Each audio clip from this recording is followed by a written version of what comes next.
SIR படிவங்களை சமர்ப்பிக்க இன்று கடைசி நாள் என்று தேர்தல் ஆணையம் அறிவித்துள்ளது. தமிழ்நாட்டில் கடந்த 4ஆம் தேதி முதல் எஸ்ஐஆர் என்னும் வாக்காளர் பட்டியல் சிறப்பு தீவிர திருத்த பணிகள் தொடங்கின. இந்த பணிகளில் தமிழகம் முழுவதும் 68,470 வாக்குச்சாவடி நிலை அலுவலர்கள் ஈடுபடுத்தப்பட்டுள்ளனர்.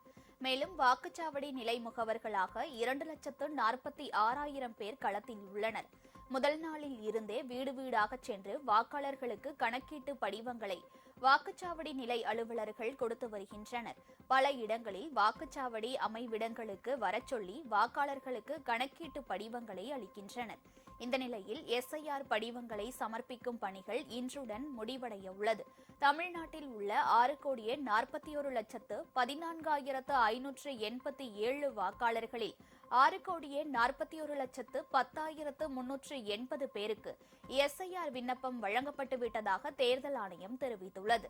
திரும்ப பெறப்பட்ட 6,43,413 பேரது விண்ணப்பங்கள் இணையத்தில் பதிவேற்றம் செய்யப்பட்டுவிட்டதாகவும் கூறியுள்ளது.